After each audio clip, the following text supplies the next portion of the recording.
Welcome back to Breaking the Stigma, Just Listen. Before the break, we talked about the process of coming out to parents and loved ones and the risks associated with that.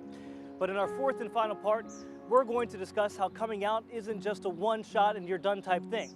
In fact, it's something that many in the LGBTQIA community have to do every day for the rest of their life.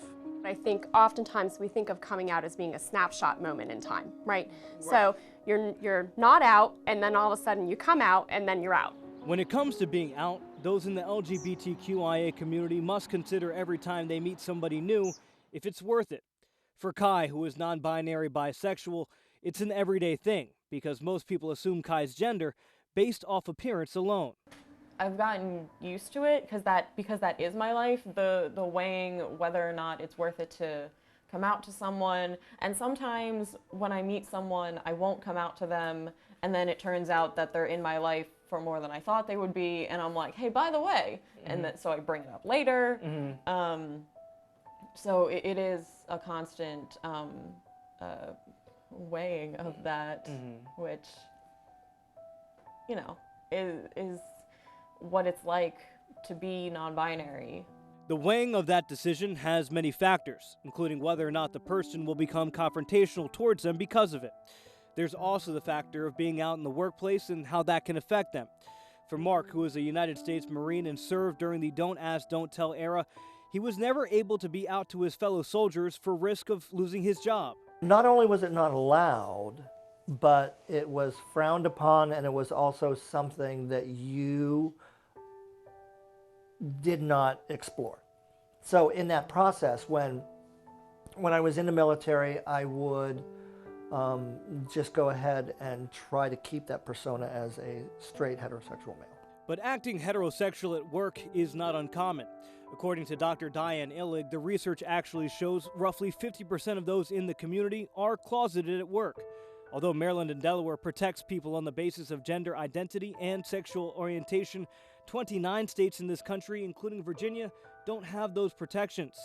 For Alice, who is transgender, she says her appearance has relegated her to only certain types of work.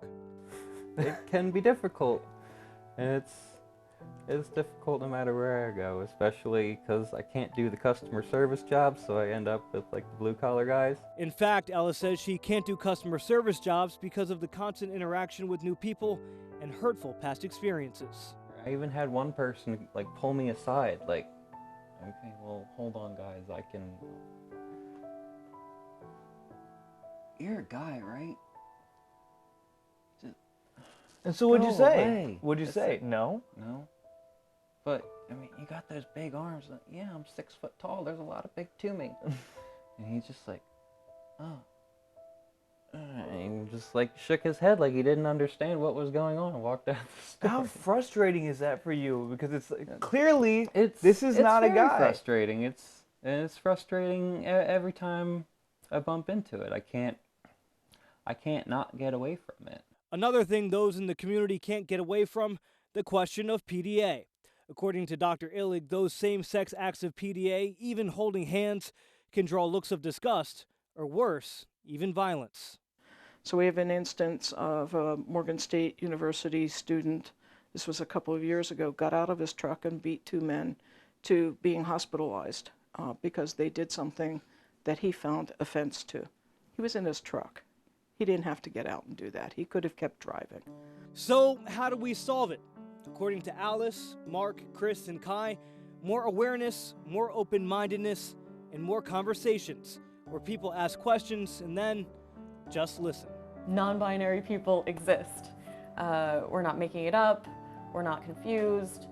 Our identities are just as valid as anyone else's, and y'all need to respect that. And great places for those conversations to happen are places like PFLAG in Salisbury and Camp Rehoboth in Delaware. And as we've mentioned, we have links to those places on our website, 47abc.com. Now, if you missed any part of the special, we'll have all of this on our YouTube channel starting tomorrow. But with that, I'm 47ABC's Julian Sador. Thank you for listening. Your evening news with Brooke Butler is up next.